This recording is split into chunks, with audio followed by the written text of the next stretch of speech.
Here's a book you should read. It's called Parallel Myths by J.F. Berlin. I'm going to say this also. A man that knows one book knows no books. For example, if the only thing you ever read was your King James or any version of the Bible, and that's it, you never tried to discover anything outside of that, essentially you don't even know the book that you're reading about. You have no idea where it comes from. You have no idea that it's been copied, stolen, all this other bullshit. We're going to take a look at some of the creation myths that still sounds like it's from Genesis, or it's copied from other sources. Parallel, shared. The creation myths of India. It says right here, there was neither non-existence nor existence then, and there was neither the realm of space nor the sky which is beyond. Was stirred where? In this protection was there water, bottomlessly deep. There was neither death nor immortality. Then there was no distinguishing sign of night nor of day, that of one breathed, windless by its own impulse. Other than that there was nothing beyond. Darkness was hidden by the darkness in the beginning, with no distinguishing sign. All this was water, the life force that was covered with emptiness, and the one arose through the power of heat. It says desire came upon that one in the beginning. That was the first seed of mind. Poets seeking in their heart with wisdom found the bond of existence in non-existence. Their core was extended across, was there below, was there above. There were seed placers, there were powers. There was impulse beneath, there was giving forth above. Who really knows? Who will proclaim it? Whence was it produced? Whence is this creation? The gods came afterwards. But let's go and look into the Greek creation story. Greek creation myths, matriarchal creation myths. In the beginning was chaos and darkness. Chaos was a great vast sea in which all elements were mixed together without form. Hey, that just sounds like Genesis. Matter of fact, let's read another one. The birth of the gods. In the beginning, there was only Gaia, the earth, a great sea of chaos. Out of chaos came night and Erebus, darkness. From the night came the ethers, an upper atmosphere and day. The creation myths of Africa, the Yoruba. In the beginning of the world was a watery, formless chaos that was neither sea nor land, but a marshy waste. Above it, in the sky, lived the supreme being, Oloron, attended by other gods, including Orisha, I don't know how to say the NLA, called the great god. Oloron called Orisha Nala, I'm going to say Nala, into his presence and ordered him to make a world. See, these are all very similar, basically the same thing. So when you start to say that your book of Genesis is original, it's not. I mean, it is copied from the Enuma Elish. The Enuma Elish. The so-called Hebrews copied it. That's not a coincidence. This is a lot of Babylonian and Mesopotamian myths. Now, here's the other thing.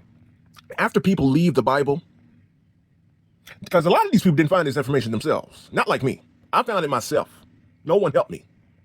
So I start searching for, let me find something that doesn't contradict itself. There's no contradictions. And that's what I look for. Everyone else, they just go straight off into atheism or Islam or some other linear thinking. They don't explore books like these. They don't read about other religions. They don't know that their book of Revelation actually comes from the Persian apocalyptic myth.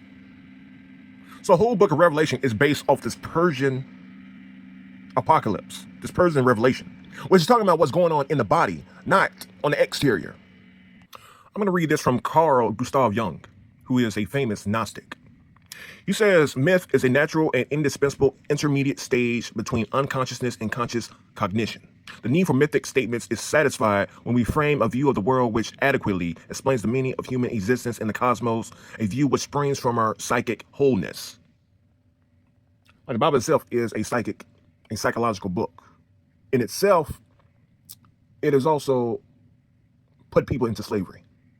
See, the Gnostic scriptures frees people from slavery. The Egyptian Book of the Dead frees people from slavery. All the Hermetic and the African texts that I've read, they free you from this bullshit of religion.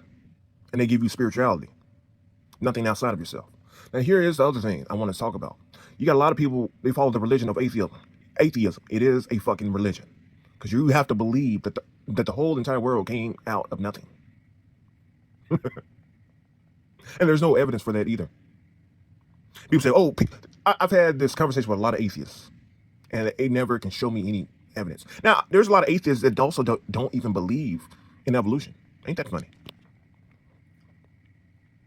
This is what I'm saying. I mean, a lot of people, they don't have souls. So a soulless person is going to drift into atheism because Christianity or Islam or Judaism is not going to cut it. It's not going to cut it anymore. So right here it says, meaningless inhibits fullness of life and is equivalent to illness. Meaning makes a great many things endurable, perhaps everything. No science will ever replace myth. A myth cannot be made out of any science, for it is not that God is a myth, but that the myth is a revelation of a divine life in man. It's not who we invent myth, rather it speaks to us as a word of God. So Carl Jung, you should really look him up. Very great man. Like, religion and spirituality is drastically different from each other. That's why a lot of you who are Christians, you worship a dead man. Right here in the Revelation of Peter. At first, many will accept our words, but they will turn away again, according to the will of the father of their error, their God, because they have done his will, and the father of error will disclose them in his judgment as servants of the word. Now, this is not just to Christians, this is to all Israelites. All. Even the real ones that are in Israel. Yeah, I said it. It says right here, I have associated with people of error who will become their prisoners, since they are without perception. That means they don't have a soul. But the good person who is pure and upright will be handed over to the dealer in death, in the kingdom of who praise a Christ of a future restored world. And they also praise people who teach falsehood. And people will come after you. They will hold onto the name of a dead man, thinking that in this way they will become pure, but they will become more and more defiled.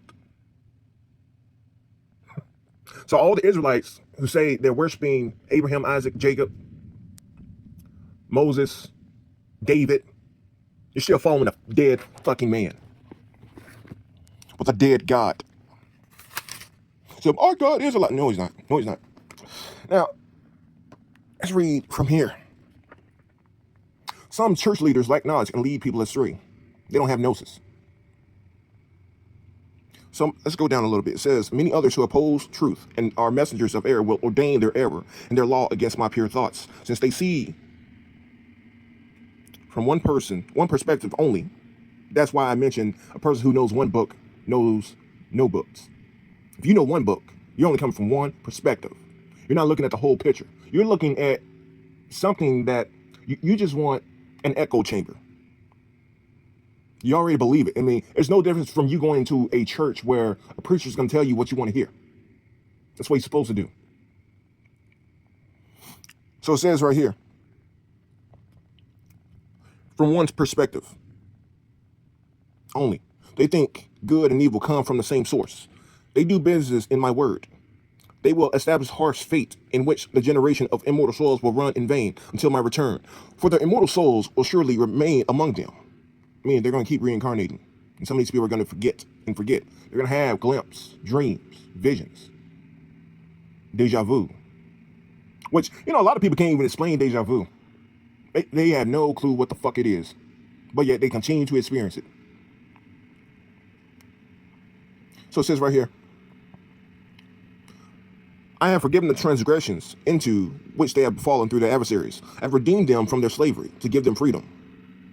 And I mention Hermes, who is Thoth. Some will create a mere imitation of the remnant in the name of a dead man, who is Hermes, the firstborn of unrighteousness, in order that the little ones may not believe in the light that is. These are the workers who will be cast into the outer darkness, away from the children of light, for they will not enter, nor do they allow those who are going to their destination for their deliverance to enter. Now you need to think about this. This outer darkness. You have a soulless person keep reincarnating, keep going into the system of religion. They want you to stay in that fucking religion. Whether it is atheism, whether it is Christianity, whether it is Buddhism, anything to support their religion. That's the only perspective they have. They don't tell you, hey, you don't need this shit. You don't need it. They're telling you that you do need it. And most people are blind. They can't see.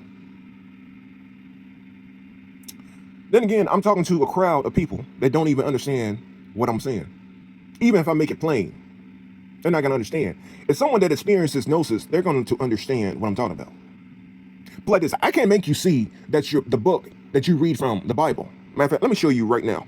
I can't make you believe that this book right here that you have in your hands is corrupted, is a lie. You have to go in and see it for your goddamn self. Now, if you can't do that, it's not just this. You know, it's all of it. You can't deconstruct it. Then you find your own mystical spirituality. I just tell you, look for the ones that have zero contradictions. You can't Google it. You can't find it on Reddit. You can't find it on YouTube. You can't even find it on TikTok. There's got to be something there. But when people don't do that, they go to atheism. It's a lot of fucking babbling. Then they just want to talk about the Bible 24/7. They're stuck in a fucking loop.